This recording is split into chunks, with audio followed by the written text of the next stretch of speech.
tidak akan baik kecuali mereka berusaha untuk menjadikan contoh-contoh yang terbaik tadi, ya, Nabi Muhammad, para sahabat sebagai contoh yang menjadi, ya, role model untuk diikuti oleh kita semua. Para bapak dan ibu yang dirahmati Allah Subhanahu wa taala, sedikit kita mengulang, ya. Apa sih tujuan pernikahan yang agama kita, agama Islam syariatkan? Ya, apa tujuan Allah Subhanahu wa taala mensyariatkan tujuan pernikahan? Ya, semoga dengan ini, ya, kita kembali merefresh diri kita agar lebih semangat dan juga ikhtisab, berusaha mencari pahala dan kebaikan dari Allah Subhanahu Jalla fi'ula. Tujuan pernikahan yang pertama adalah memperbanyak jumlah umat Islam dan menggembirakan Nabi kita Muhammad sallallahu alaihi wasallam, sebagaimana dalam sebuah riwayat dalam Abu Dawud dan An-Nasa'i, Nabi sallallahu alaihi wasallam bersabda, "Tazawwaju al-waluda fa inni mukathirun bikum al-umam." Nikahilah wanita-wanita yang bisa melahirkan banyak anak. Ini yang makna dari al-walud. Al-walud artinya wanita yang penuh dengan kasih sayang. Fa inni mukathirun bikum al-umam. Karena kelak pada hari kiamat, dan Nabi Muhammad sallallahu alaihi wasallam, aku ya sangat berbangga di antara para nabi-nabi yang lain dengan banyaknya umatku. Artinya Nabi Muhammad sallallahu alaihi wasallam memiliki kelak akan memiliki umat yang sangat banyak atau lebih banyak daripada umat-umat nabi yang lainnya. Oleh karenanya, siapa yang berniat untuk menikah, maka hendaknya dia mengikuti petunjuk Nabi sallallahu alaihi wasallam dalam bab ini. Ya, tujuan menikahnya berusaha untuk memperbanyak keturunan. Ya, tentu berusaha untuk menjadikan keturunan yang saleh, ya, yang bisa dibanggakan kelak di hadapan Allah Subhanahu wa taala. Ya, dan salah satunya dengan pendidikan. Maka betul, ya, kita sebagai orang tua berusaha selain berdoa, berikhtiar, mencarikan tempat-tempat sekolah-sekolah yang baik, yang dengannya sebagai perantara Allah Subhanahu wa taala menjadikan anak-anak kita sebagai keturunan yang saleh dan salihah, yang membantu kedua orang tuanya mendapatkan ampunan Allah Subhanahu wa taala. Tujuan pernikahan yang kedua, jamaah, ya, kajian parenting yang dirahmati Allah Subhanahu wa taala, menjaga kesucian diri, iffah, ya, serta taqarrub kepada Allah Subhanahu wa taala. Tujuan yang kedua apa? Berusaha menjaga diri dari perbuatan-perbuatan fahisyah, ya, perbuatan-perbuatan yang Allah Subhanahu wa taala larang, dan sebagai wasilah taqarrub kepada Allah Subhanahu wa taala. Oleh karena menikah, ya, berkeluarga, ini bukan hanya sekedar melampiaskan hawa nafsu yang dihalalkan oleh Allah Subhanahu wa taala, akan tetapi sebagai ajang seorang muslim untuk menjaga kesuciannya agar tidak terjerumus kepada apa yang Allah Subhanahu wa taala larang. Pernikahannya dia jadikan sebagai sebab mendekatkan dirinya kepada Allah Subhanahu wa taala. Suatu ketika para sahabat, ya,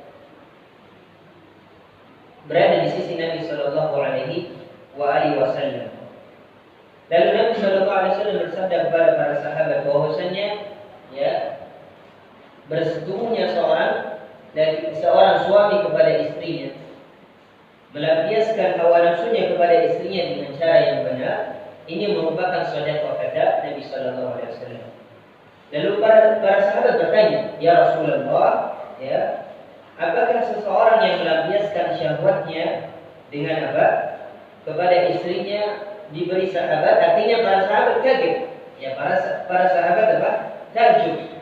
Ya, kenapa Allah Subhanahu wa taala memberikan pahala kepada suami-suami yang melampiaskan syahwatnya kepada istrinya yang halal. Ya. Maka Nabi sallallahu alaihi wasallam memberikan analogi. Nabi sallallahu alaihi wasallam memberikan analogi. Ya.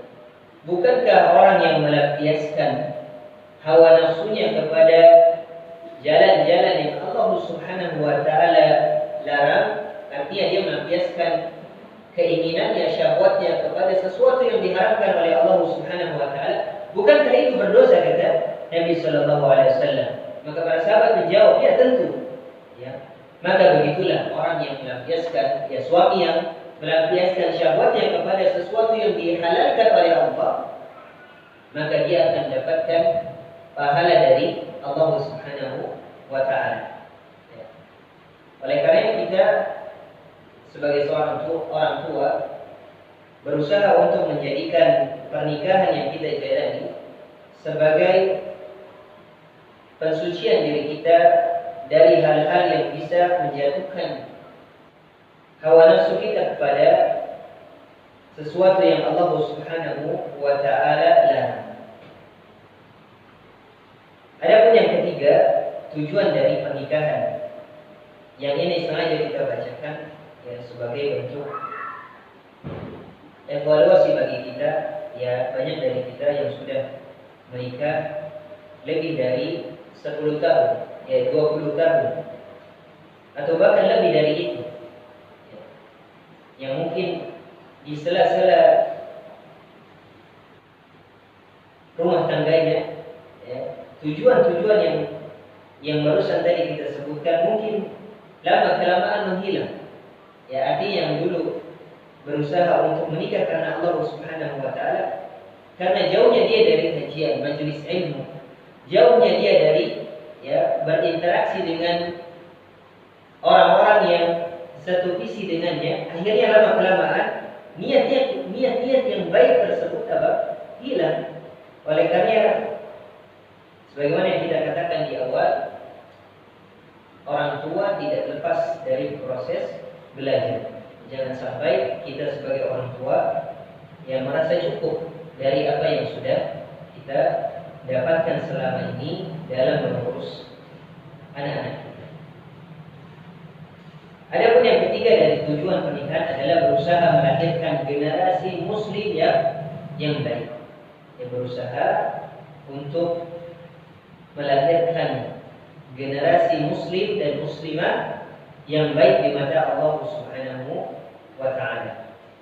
Oleh karena nanti kita akan mengulang bagaimana Nabi sallallahu alaihi wasallam memberikan panduan agar kita semua mendapatkan keturunan-keturunan yang saleh dan salihah.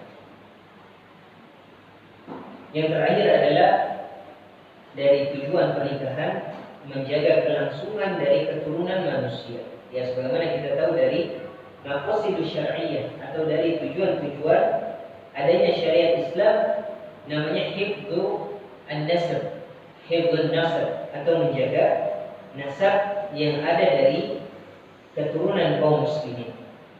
Oleh karena pernikahan menjaga dari apa yang Allah Subhanahu wa taala larang. Diharamkannya perzinaan, diharamkannya hubungan di luar dari apa yang Allah Subhanahu wa taala perbolehkan.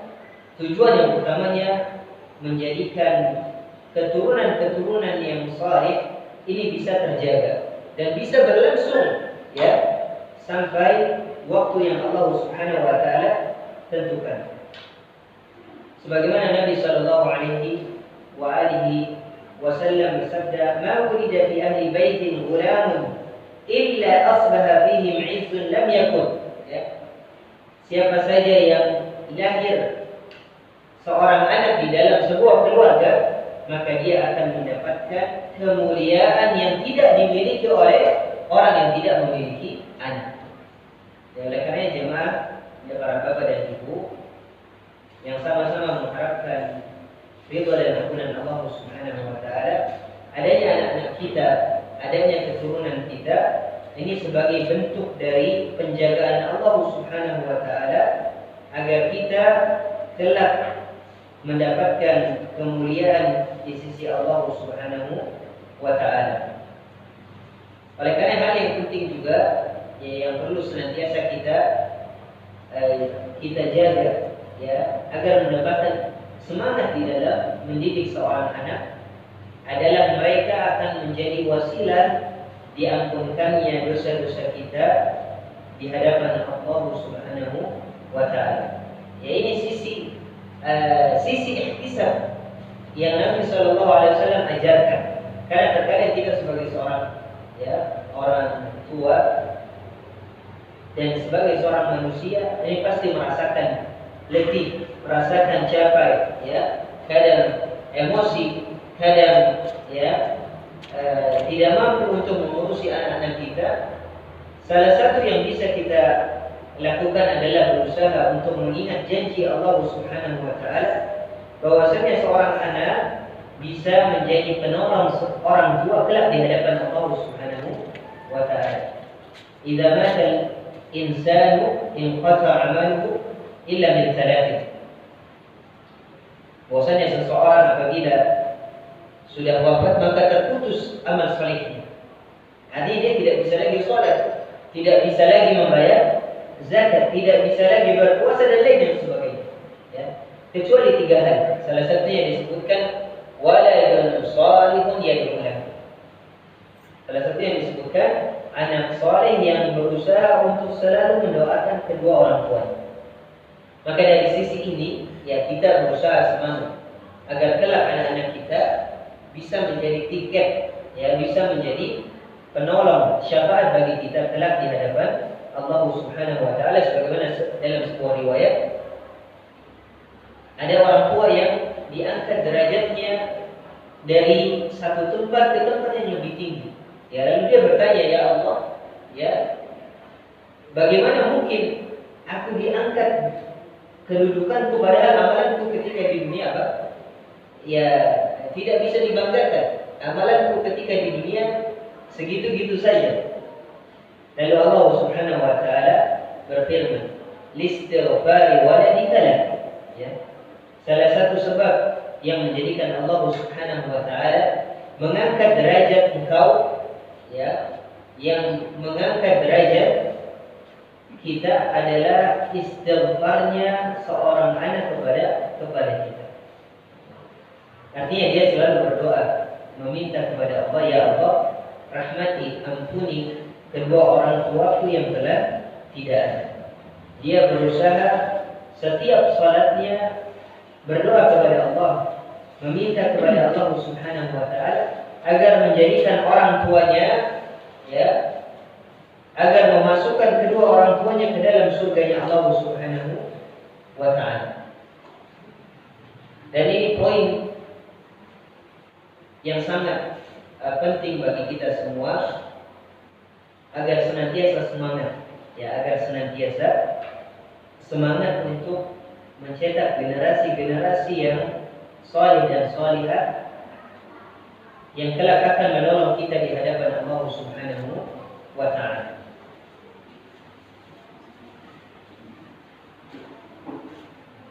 Para bapak dan ibu yang sama-sama mengharapkan ridha dan ampunan Allah Subhanahu wa taala, tugas mendidik anak ini merupakan kewajiban mutlak yang dibebankan oleh Allah Subhanahu wa taala kepada kita semua sebagai orang tua. Ya. Dahulu anak pribadi sebelum menikah, kita membayangkan bahwasannya pernikahan ini, ya, yang ada apa? Baik-baik saja, yang ada hanya rasa senang, yang ada hanya rasa bahagia saja, ya. Tapi ternyata ketika sudah memiliki anak, ya 1, 2, 3, 4, ya, ternyata semua itu tidak seperti apa yang kita bayangkan. Oleh karena ilmu dan juga niat yang selalu kita jaga menjadi pembatas agar seorang muslim tidak apa? Ya, tidak putus asa, tidak merasa sedih, tidak merasa putus asa dari rahmat Allah Subhanahu wa taala sebagai amanah yang dia pikul dari Allah Subhanahu wa ta'ala. Allah Subhanahu wa ta'ala berfirman di dalam surah At-Tahrim, "Ya ayyuhalladzina amanu qu anfusakum wa ahlikum nar." Dan ini merupakan ayat kata para ulama ahli tafsir mengatakan ayat ini merupakan ayat yang sangat jelas yang menerangkan bahwasannya orang tua, ya, ayah dan ibu ini sebagai sosok yang memegang tanggung jawab secara penuh terhadap, ya, baik dan buruknya anak yang mereka miliki.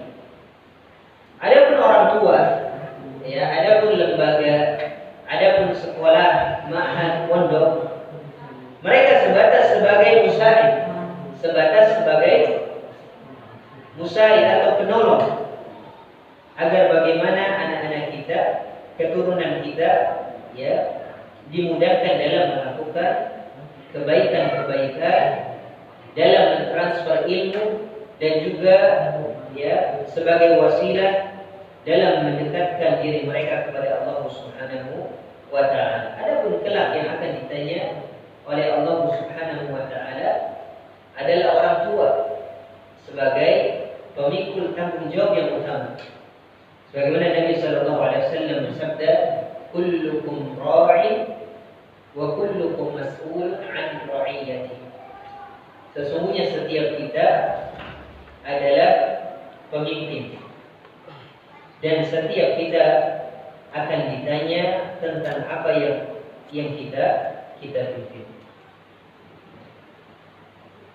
Oleh karena kita semua para bapak dan ibu ini kelak akan ditanya oleh Allah Subhanahu wa ta'ala, apakah kita, ya, memberikan pengajaran yang baik, apakah kita memberikan pendidikan yang baik kepada anak-anak kita, apakah kita berusaha mencarikan teman-teman yang baik untuk anak-anak kita, apakah kita berusaha untuk mengajarkan syariat-syariat Allah Subhanahu wa ta'ala, mengenalkan salat, ya, mengajarkan perintah-perintah yang menjadi kewajiban mereka agar kelak ketika dewasa mereka mengetahui dan menjalankan apa yang Allah Subhanahu wa ta'ala perintahkan. Dan ini merupakan, ya, tolak ukur yang pertama.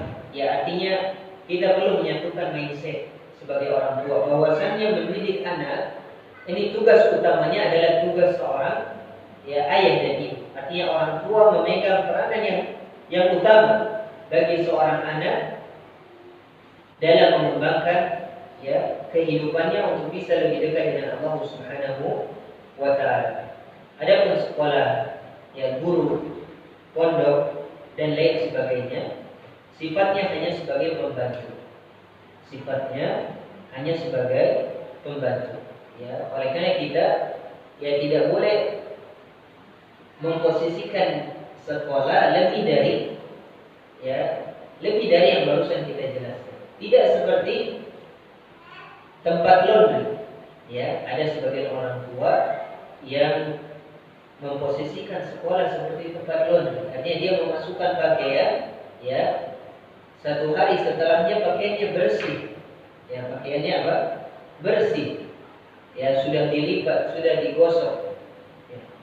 Banyak dari orang tua yang menjadikan sekolah seperti ini. Ya, dia pengennya anak masuk setelahnya apa? Anak yang pintar, anak yang semakin baik, ya, tanpa ada apa? Usaha dari orang tua.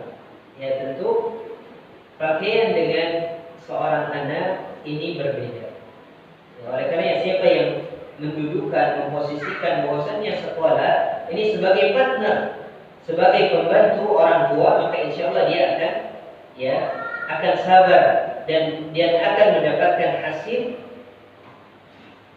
sifat, ya, akan mendapatkan rasa ridha, ya, tidak seperti orang tua yang menyerahkan seutuhnya seorang anak kepada sekolah.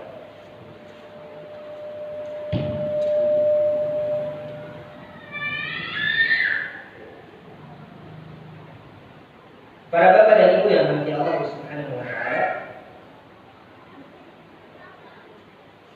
Yang selanjutnya kita akan coba bacakan ya, beberapa panduan Nabi Shallallahu Alaihi Wasallam di dalam proses pendidikan kepada anak-anak dan juga para sahabat Nabi Shallallahu Alaihi Wasallam. Yang semoga dengan membacakan beberapa panduan Nabi Shallallahu Alaihi Wasallam, ya kita bisa semakin dekat dengan pendidikan yang baik yang sesuai dengan panduan Nabi Shallallahu Alaihi Wasallam.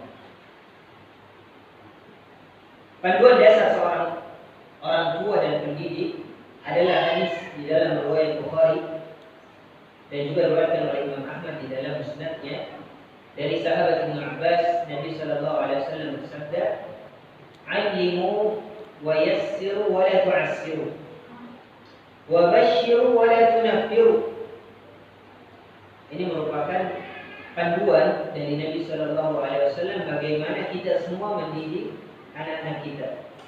Nabi Shallallahu Alaihi Wasallam bersabda, "Allimu wa yassiru wa la tu'assiru." Ya, ajarkanlah dan berilah kemudahan di dalam proses kalian mengajarkan.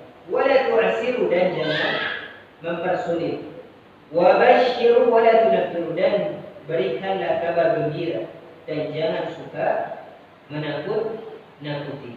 Ya, ini merupakan panduan dasar dari Nabi Shallallahu Alaihi Wasallam kepada para pendidik agar menjadikan kemudahan dan kelembutan sebagai dasar dari mereka mendidik seorang anak.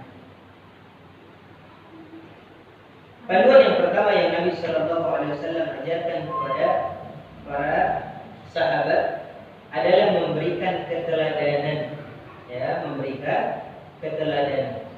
Bagaimana Nabi Shallallahu Alaihi Wasallam memposisikan dirinya sebagai contoh yang terbaik di mata para sahabat. Bagaimana para sahabat dibuat nyaman oleh Nabi Shallallahu Alaihi Wasallam. Bagaimana sahabat radhiyallahu taala anhum menjadikan Nabi Shallallahu Alaihi Wasallam panutan yang mereka cari ketika Nabi Shallallahu Alaihi Wasallam tidak ada.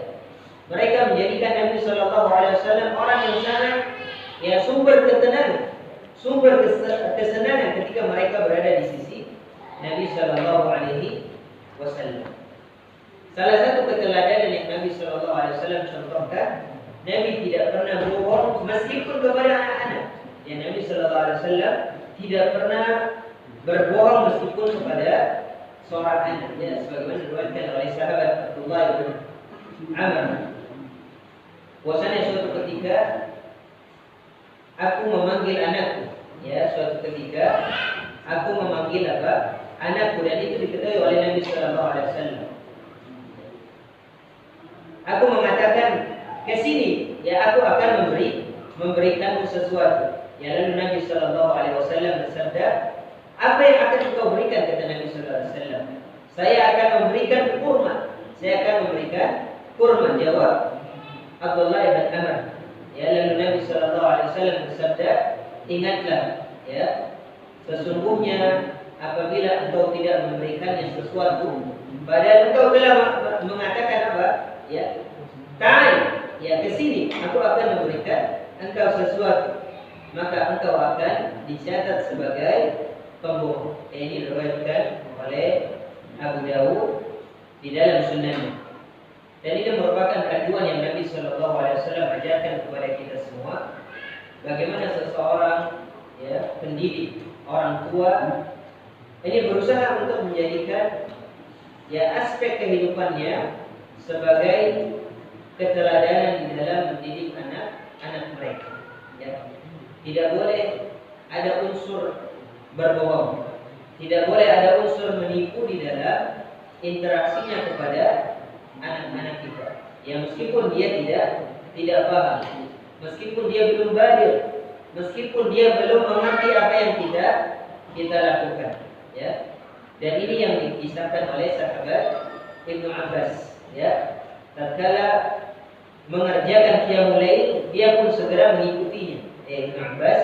Kita tahu Abdullah bin Abbas salah seorang sahabat Nabi Muhammad SAW yang ketika Nabi SAW wafat, beliau termasuk sahabat yang masih berusia yang sangat muda. Beliau mengenal suatu ketika beliau bermalam di rumah bibiku yang Maimunah, ini kata Ibnu Abbas. Dan aku melihat Rasul SAW bangun malam. Lalu aku melihat Nabi berwudu di dalam sebuah air di dalam kantong kulit. Lalu aku pun ikut berwudu, ini kata Ibnu Abbas, dan aku ikut mengerjakan salat sebagaimana Nabi sallallahu alaihi wasallam kerjakan. Ini merupakan bentuk keteladanan dari Nabi sallallahu alaihi wasallam kepada seorang anak yang seorang anak ketika melihat ayahnya, melihat orang tuanya, melihat ibunya melakukan hal-hal yang baik, maka seorang anak tadi mengikuti apa yang dilakukan oleh kedua orang tua. Maka kita sebagai orang tua berusaha melakukan hal-hal yang baik di depan anak-anak kita, agar kelak mereka mendapatkan contoh yang terbaik di dalam kehidupan mereka. Yang kedua, apa yang Nabi Shallallahu Alaihi Wasallam lakukan di dalam pendidikannya kepada para sahabat adalah berusaha untuk memilih waktu yang tepat untuk memberikan nasihat ketika melihat sesuatu yang tidak tepat dilakukan oleh seorang anak. Contohnya Nabi Shallallahu Alaihi Wasallam pernah memberikan sebuah nasihat kepada Ibnu Abbas saat Ibnu Abbas berada di atas kendaraannya atau di atas hewan tunggangannya. Ini hadis yang sangat masyhur. Suatu ketika Nabi Shallallahu Alaihi Wasallam bersabda kepada Ibnu Abbas, ya ghulam, ihfazillah yahfazka. Wahai Ibnu Abbas, yang kita tahu tadi bahwasanya Ibnu Abbas saat itu masih sangat belia, masih kecil. Wahai Ibnu Abbas, Nabi memberikan nasihat kepada Ibnu Abbas, ihfazillah, jagalah Allah Subhanahu wa taala. Yahfazka, maka Allah Subhanahu wa taala akan menjagamu. Kapan Nabi Shallallahu Alaihi Wasallam menasihati Ibnu Abbas dengan nasihat yang sangat penting tadi, yaitu ketika Ibnu Abbas berada di atas tunggangannya, atau ketika Ibnu Abbas dibonceng di belakang Nabi Shallallahu Alaihi Wasallam di atas seekor al-baghl. Baghl itu sejenis keledai, hewan tunggangan yang saat itu merupakan hewan tunggangan yang masih banyak dipakai oleh orang-orang saat itu. Dan dari sini kata para ulama, hendaknya seorang pendidik, orang tua, guru dan lain sebagainya, memilih waktu yang tepat. Tidak mesti ketika melihat seorang anak melakukan kesalahan langsung ditegur. Tentu ini tergantung kesalahan yang dia lakukan. Tapi secara umum hendaknya kita memilih waktu yang tepat. Waktu yang kira-kira seorang anak apabila kita kasih arahan, maka dia akan berusaha untuk mendengarkan dan berusaha untuk merubah apa yang dia pernah lakukan. Selain dari waktu ketika seorang anak jalan-jalan, bisa juga orang tua atau pendidik mengarahkannya, memberikan nasihat kepada seorang anak ketika dia sedang makan. Sebagaimana Nabi Shallallahu Alaihi Wasallam contohkan kepada seorang anak kecil, anak angkat Nabi yang bernama Umar ibn Abi Salamah. Umar bin Abi Salamah. Dalam sebuah hadis di dalam riwayat Bukhari dan Muslim, Nabi Shallallahu Alaihi Wasallam bersabda, ya ghulam, samillah wa kul bi yaminika wa kul mimma yalik. Ini arahan dari Nabi Shallallahu Alaihi Wasallam kepada seorang anak kecil ketika dia hendak makan. Saat itu Nabi Shallallahu Alaihi Wasallam melihat anak ini apa? Kalau makan, subhanallah, tangannya kemana-mana. Ada satu tempat, ini semuanya diambil. Semuanya diambil. Lalu makanannya, bahasa kita diacak-acak, Nah, semuanya dijajah. Lalu Nabi SAW memberikan apa? Panduan. Ya gulam, wahai anak kecil, samillah. Ya, kalau engkau ingin makan, apa yang harus diawali? Samillah, ucapkanlah bismillah. Dahulukan mengucapkan bismillah agar apa yang engkau lakukan menjadi apa? Menjadi berkah. Sebagaimana dalam sebuah riwayat, ya, sesuatu amalan yang tidak diucapkan atau tidak dimulai dengan bismillah bahwa abtah, ya, maka keberkahannya bisa menjadi hilang. Wa kul biyaminik, ya, makanlah dengan tangan kanan. Wa kul mimma yalid, dan makanlah sesuatu yang dekat dengan diri. Ini merupakan contoh yang Nabi SAW berikan kepada seorang anak ketika anak tersebut, ya, berada di waktu makan. Nanti anak tersebut, ya, sedang akan makan bersama Nabi SAW. Lalu Nabi memberikan panduan bagaimana makan dengan cara yang baik, ya, bagaimana seorang anak makan dan minum dengan cara yang baik. Begitu juga Nabi SAW pernah memberikan nasihat ketika seorang anak sedang sakit. Ya, ketika seorang anak sedang sakit. Ya, dan di sini terdapat contoh yang sangat tepat dari Nabi kita Muhammad SAW dalam memilih waktu yang tepat untuk memberikan nasihat, memberikan arahan kepada seorang anak. Ya, sebagaimana dalam sebuah riwayat dari sahabat Anas, ya, Nabi SAW pernah menjenguk seorang anak dari kaum Yahudi. Artinya anak tadi, ayah dan ibunya seorang Yahudi, bukan orang Muslim. Lalu Nabi SAW duduk di samping kepalanya, seraya memberikan motivasi, seraya memberikan ucapan-ucapan yang baik, sehingga anak tadi merasa nyaman dari sakit yang dia deritanya. Ketika Nabi SAW datang, anak tadi diberikan arahan, anak tadi, ya, diberikan motivasi oleh Nabi SAW sampai akhirnya ayahnya mengatakan, ya, ikutilah Abul Qasim, ya, ikutilah Nabi SAW. Maksudnya apa kata ayahnya? Kalau engkau ingin memeluk Islam, maka silahkan. Ya, ini merupakan contoh dan teladan dari Nabi SAW. Bagaimana Nabi bisa mengambil hati seseorang sehingga dia pun bisa ikut ke dalam arahan yang Nabi SAW inginkan.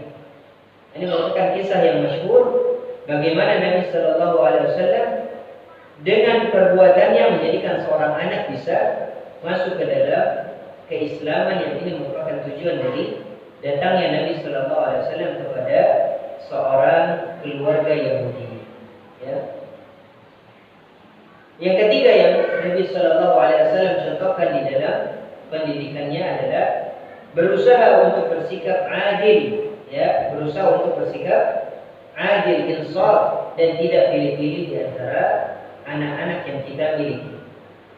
Allah Subhanahu wa taala jelaskan di dalam surah Yusuf ketika Allah menjelaskan tentang kisah Nabi Yusuf dan keluarganya. Kisah tentang Nabi Yusuf dan keluarganya. Bagaimana salah seorang dari keluarga mereka ini merasa iri terhadap yang lainnya, merasa iri terhadap Nabi Yusuf. Allah berfirman, tatkala mereka berkata, sungguh Yusuf dan saudaranya ahabbu ilayya, ya, lebih dicintai oleh ayahnya ketimbang kita semua. Ya, padahal kita satu keluarga. Ya, sungguh ayah kami berada di dalam kesesatan yang nyata. Ini firman Allah di dalam surah Yusuf sebagai bentuk pengajaran agar orang tua, ya, agar para pendidik tidak pilih kasih, ya, di dalam proses pendidikan yang bisa mengakibatkan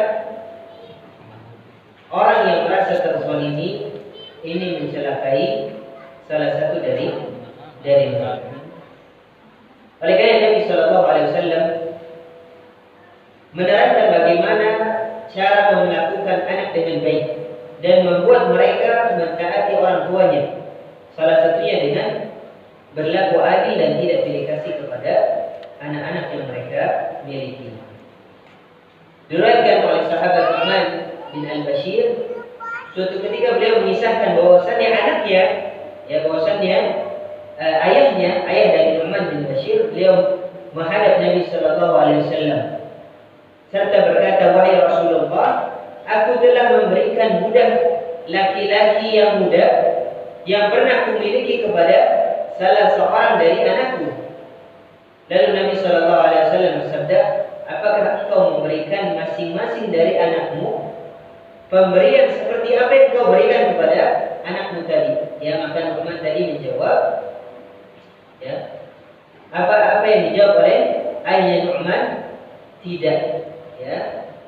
Artinya dia tidak memberikan seperti apa yang dia berikan kepada anaknya tadi. Lalu Nabi Sallallahu Alaihi Wasallam bersabda, ya, janganlah engkau memberikan, mencontohkan kecurangan kepada anak-anakmu dengan tidak berlaku adil kepada mereka. Ya, karena kata Nabi Sallallahu Alaihi Wasallam, sebagaimana engkau melakukan perbuatan kepada anakmu, maka kelak anak-anak kalian akan melakukan demikian kepadamu. Dalam sebuah riwayat Nabi Sallallahu Alaihi Wasallam bersabda, fattaqullaha wa'dilu li auladikum. Ya, bertakwalah kalian kepada Allah Subhanahu wa taala dan bersikaplah adil kepada anak-anak kalian. Di dalam riwayat Daruqutni, Nabi Sallallahu Alaihi Wasallam bersabda, apakah kamu punya anak selain dia? Ya, orang tua tadi menjawab, punya. Apakah kamu memberikan seperti pemberian yang engkau berikan kepada anak tersebut? Maka orang tua tadi menjawab, tidak. Ya. Lalu Nabi Sallallahu Alaihi Wasallam menjelaskan, bukanlah orang yang bersikap adil, ya, di sisi Allah Subhanahu wa taala apabila kalian tidak berusaha bersikap dengan adil kepada anak-anak kalian. Lalu Nabi Sallallahu Alaihi Wasallam bersabda, ya'dilu baina auladikum fin nahli kama tuhibbuna an ta'dilu bainakum fil birri wal lutfi. Ya, bersikaplah adil kepada anak-anak kalian di dalam pemberian dan di dalam sikap-sikap kalian kepada anak-anak kalian. Karena kelak, ya, anak-anak kalian akan mencontoh di dalam kebaikan dan kelembutan. Para bapak dan ibu yang dirahmati oleh Allah Subhanahu wa taala, salah satu panduan yang Nabi Sallallahu Alaihi Wasallam berikan kepada kita semua adalah berusaha untuk memenuhi hak-hak seorang anak. Ya. Kapan anak belajar, kapan anak bermain, kapan waktunya anak, ya, melakukan kewajibannya kepada Allah Subhanahu wa taala. Kapan seorang anak mendapatkan perlakuan yang baik dari orang tua? Kapan seorang anak diperbolehkan bergaul kepada temannya dan lain sebagainya. Dan ini merupakan, ya, bentuk pengajaran yang Nabi Sallallahu Alaihi Wasallam berikan kepada para sahabatnya sehingga mereka tumbuh di dalam naungan ketaatan kepada Allah Subhanahu wa taala, tumbuh sebagai seorang anak yang memiliki sifat berani dan memiliki sifat kesatria di hadapan teman-temannya. Karena seorang orang tua yang memberikan hak-hak dengan ideal, hak-hak seorang anak dengan adil, ya, maka anak tadi akan berusaha mencontoh orang tuanya di dalam, ya, interaksinya kepada sesama teman-temannya.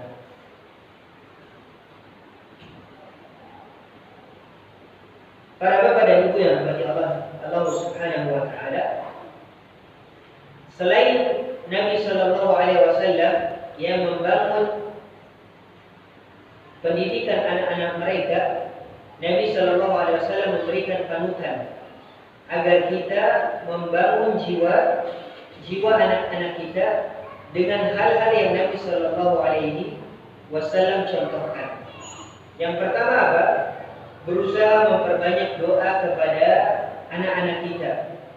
Berusaha untuk memperbanyak mendoakan anak-anak kita di dalam salat-salat kita, di dalam waktu-waktu yang kita miliki.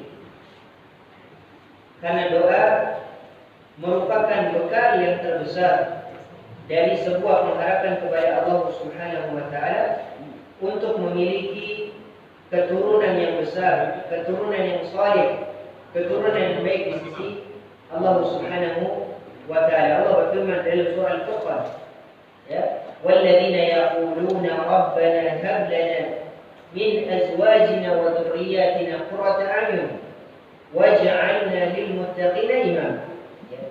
Salah satu tanda dari ibadur rahman, salah satu tanda dari hamba-hamba Allah yang senantiasa mengharapkan ampunan dan ridha Allah Subhanahu wa taala adalah orang-orang yang senantiasa berdoa dan berharap kepada Allah agar menjadikan dirinya orang-orang, ya, yang memiliki keturunan-keturunan yang baik, dan orang yang Allah jadikan dirinya sebagai pimpinan bagi orang-orang yang beriman. Oleh karena yang berdoa, ya, meminta kepada Allah, ini salah satu bekal yang tidak boleh kita tinggalkan. Terlebih doa yang kita panjatkan kepada Allah agar menjadikan keturunan dan anak-anak kita menjadi keturunan yang saleh dan salihah. Poin yang selanjutnya yang Nabi Shallallahu Alaihi Wasallam contohkan adalah berusaha untuk menjadi orang tua dan contoh yang ideal kepada anak-anak kita.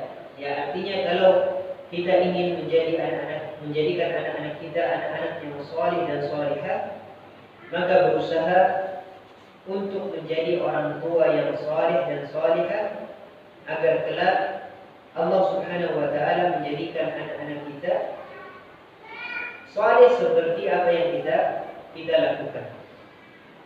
Diriwayatkan dari sahabat Sa'id bin Al-Musayyab bahwasanya beliau suatu ketika ditanya oleh, ya, Sa'id bin Al-Musayyab ini salah seorang tabi'in yang beliau senantiasa memperbanyak salatnya, dan ditanya oleh tabi'in yang lainnya, ya, wahai Abi Abdullah, ini panggilan dari Sa'id bin Al-Musayyab, kenapa engkau memperbanyak salatmu?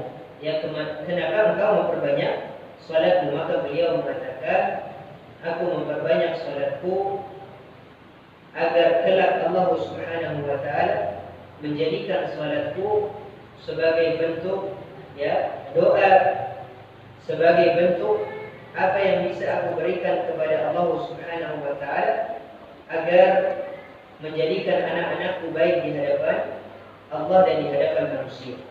Artinya orang tua yang menginginkan dirinya, yang menginginkan anaknya baik, maka hendaknya dia berusaha untuk menjadikan dirinya baik di mata Allah Subhanahu wa taala agar Allah menjaga keturunannya dan menjaga anak-anaknya, ya, menjadi keturunan yang baik, yang saleh dan salihah, sebagaimana apa yang Allah Subhanahu wa taala firmankan di dalam surah Al-Kahfi ketika Allah menjaga seorang anak, ya, dari keburukan.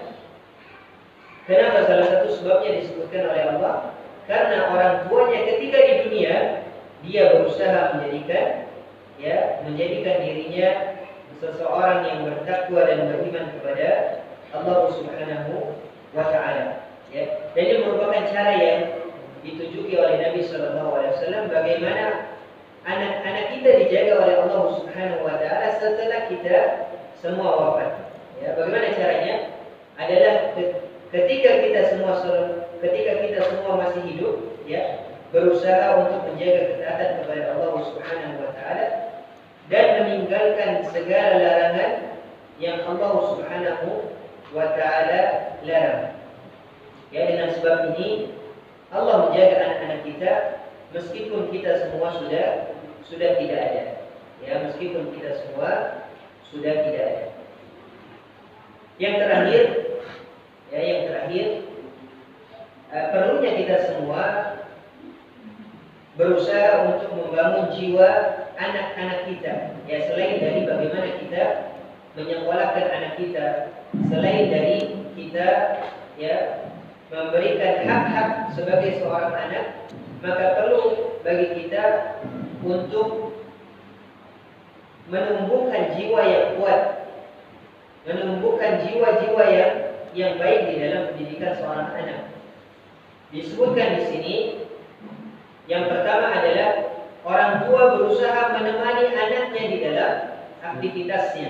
Ya, orang tua berusaha menemani anaknya di dalam kegiatan-kegiatan yang memang dia bisa ya temankan. Sebagai diriwayatkan di dalam riwayat Al-Hakim di dalam sunannya, bahwasanya Nabi Shallallahu Alaihi Wasallam suatu ketika pernah bermain bersama anak-anak. Ya, Nabi Shallallahu Alaihi Wasallam bercanda. Nabi Shallallahu Alaihi Wasallam memberikan musabaqah atau memberikan perlombaan, ya, memberikan tanya jawab. Nabi Shallallahu Alaihi Wasallam berinteraksi dengan anak-anak yang tujuannya untuk membangkitkan ya jiwa mereka, menguatkan diri mereka agar kelak tumbuh ya di atas panduan yang benar, ya, dia tumbuh sebagai anak yang kuat, tumbuh sebagai anak yang sabar, ya, dan merasa menjadi anak yang diperhatikan oleh orang tuanya. Yang kedua dalam mengembangkan jiwa anak, orang tua perlu menggembirakan hati anak. Ya. Nabi Shallallahu Alaihi Wasallam menyambut anak-anak dengan baik. Yang artinya ketika anak datang, maka kita sambut dengan sambutan yang baik. Nabi Shallallahu Alaihi Wasallam mencium kening, ya, dan mencium kepala anak. Nabi Shallallahu Alaihi Wasallam mengusap kepala mereka. Nabi Shallallahu Alaihi Wasallam menggendong dan memangku mereka. Bahkan Nabi Shallallahu Alaihi Wasallam menghidangkan makanan dan makan bersama anak-anak. Ya, ini cara kedua bagaimana kita menumbuhkan jiwa yang kuat kepada anak-anak kita, yaitu berusaha untuk menghadirkan kegembiraan, ya, berusaha untuk menghadirkan kesenangan di dalam hati anak-anak kita. Yang ketiga, dalam membangun jiwa seorang anak, berusaha membangun kompetensi, ya, membangun kompetisi perlombaan yang sehat di antara anak-anak yang kita miliki, serta memberikan imbalan yang sesuai kepada pemenangnya.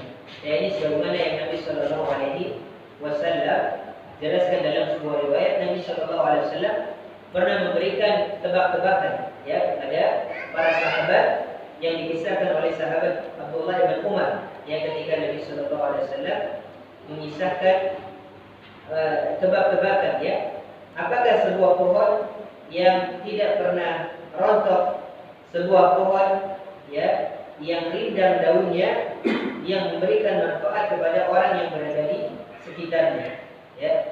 Ini kisah ini diriwayatkan oleh Abdullah bin Umar di dalam sebuah riwayat yang menunjukkan bagaimana Nabi Shallallahu Alaihi Wasallam terkadang memberikan apa, ya, memberikan perlombaan, cerdas cermat, memberikan kompetisi kepada anak-anak kecil, ya, sehingga mereka tersantang, berani untuk memberikan jawaban, ya, dan mendapatkan hadiah apabila mereka bisa menjawab pertanyaan dari Nabi Shallallahu Alaihi Wasallam.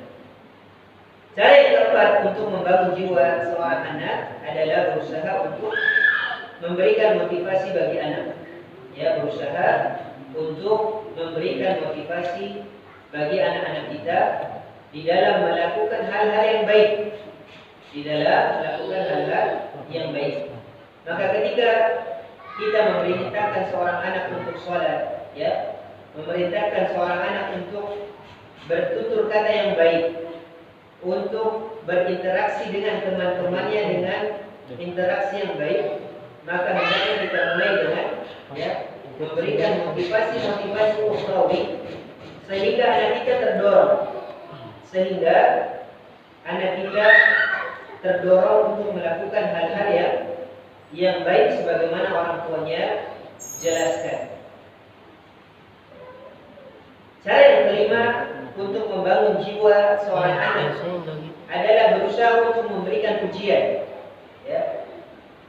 Tidak mengapa seorang orang tua memberikan pujian yang proporsional kepada seorang anak agar dia tergerak emosinya, tergerak perasaannya untuk bisa memperbaiki kesalahannya dan untuk bisa lebih semangat lagi apabila melakukan hal-hal yang sudah sesuai yang diinginkan oleh kedua orang tua. Yang keenam dari cara Nabi Shallallahu Alaihi Wasallam membangun jiwa seorang anak adalah berusaha untuk bercanda dan bersenda-gurau kepada anak-anak.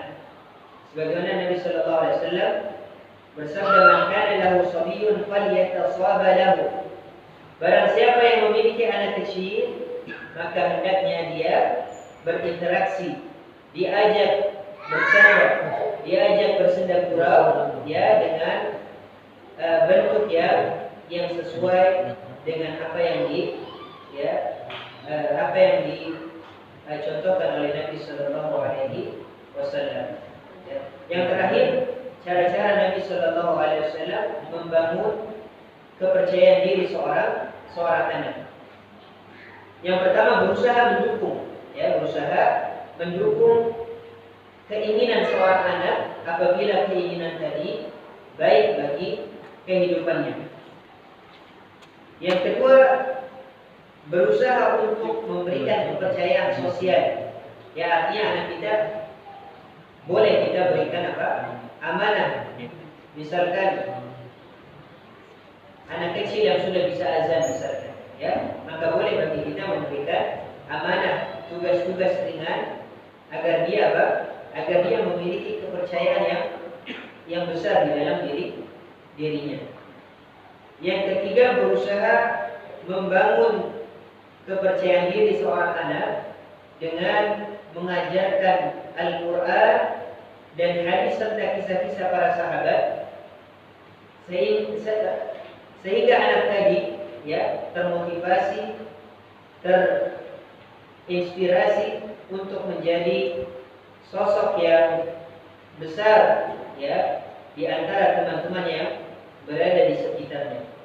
Yang terakhir, berusaha untuk memberikan panggilan yang baik kepada anak-anak kita. Ketika memanggil anak kita, panggilan dengan panggilan yang baik. Jangan memanggil anak dengan nama-nama yang tidak baik. Jangan memberikan panggilan-panggilan yang buruk, sehingga menjadi doa bagi anak-anak kita, sehingga menjadi doa yang buruk kepada anak-anak kita. Maka Nabi Shallallahu Alaihi Wasallam contohkan, panggilan anak-anak kalian dengan panggilan-panggilan yang baik, sehingga menjadi doa dan menjadi motivasi bagi anak tersebut untuk tumbuh di dalam kebaikan. Ini yang bisa kita bisa bacakan dari beberapa panduan Nabi Shallallahu Alaihi Wasallam dalam pendidikan kepada seorang anak. Bagaimana Nabi Shallallahu Alaihi Wasallam menjadikan seorang anak ini dekat dengan panduan-panduan dan contoh-contoh yang baik yang Nabi Shallallahu Alaihi Wasallam contohkan. Semoga yang singkat ini bermanfaat dan bisa kita amalkan di dalam kehidupan kita. Semoga Allah Subhanahu Wa Taala memberikan kita semua taufik dan kemudahan di dalam mendidik anak-anak kita, dan semoga Allah Subhanahu Wa Taala memberikan kita semua anak-anak yang saleh dan salihah yang menjadi sebab, ya, menjadikan mereka semua sebab diampunkannya kita semua ke dalam naungan Allah Subhanahu wa taala dan dimasukkannya kita semua ke dalam surganya Allah Subhanahu wa taala. Wa sallallahu ala nabiyyina Muhammad.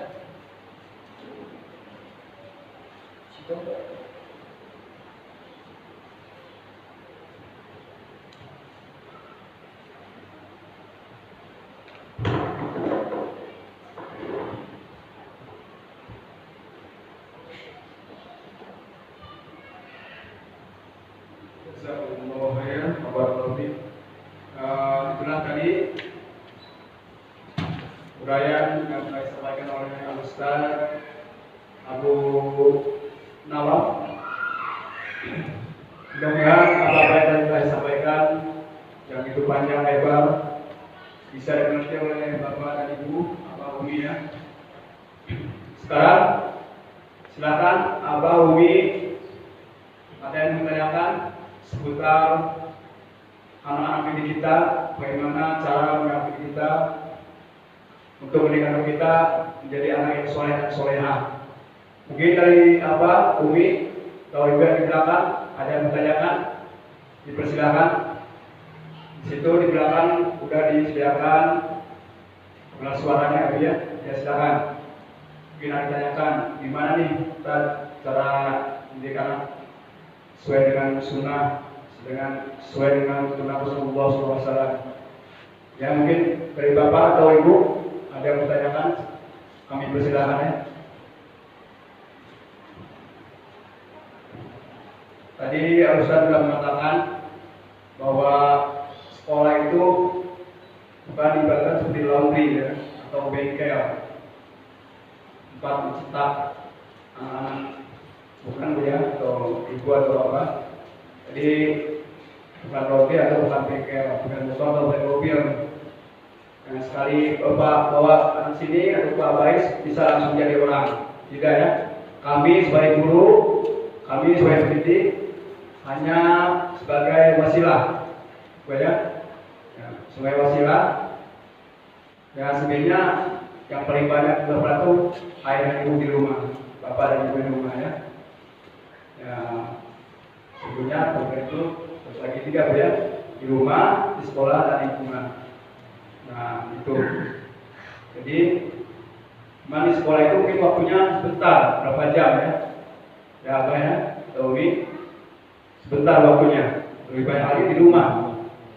Nah, jadi mohon kerjasamanya Abah dan Umi ya, dengan kami-kami yang selaku pembimbing atau para guru yang ada di Abais.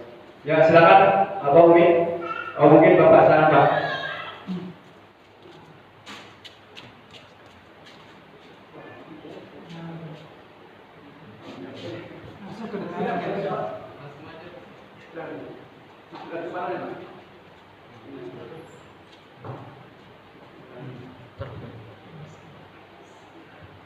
Assalamualaikum warahmatullahi wabarakatuh.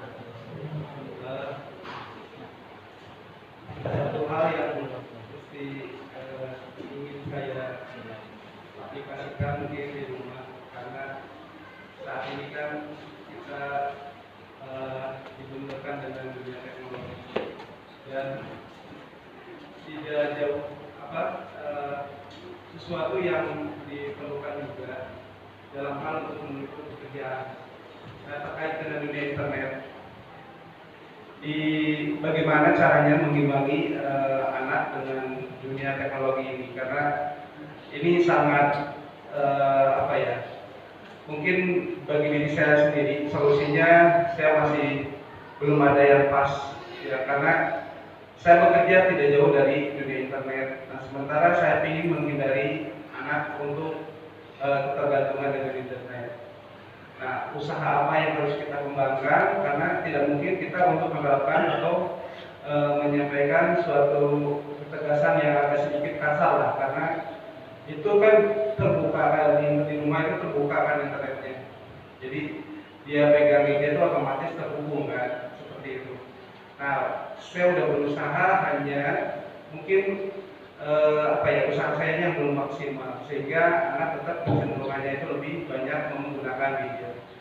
Sekian dari saya, Ustaz, pertanyaannya. Assalamualaikum warahmatullahi wabarakatuh.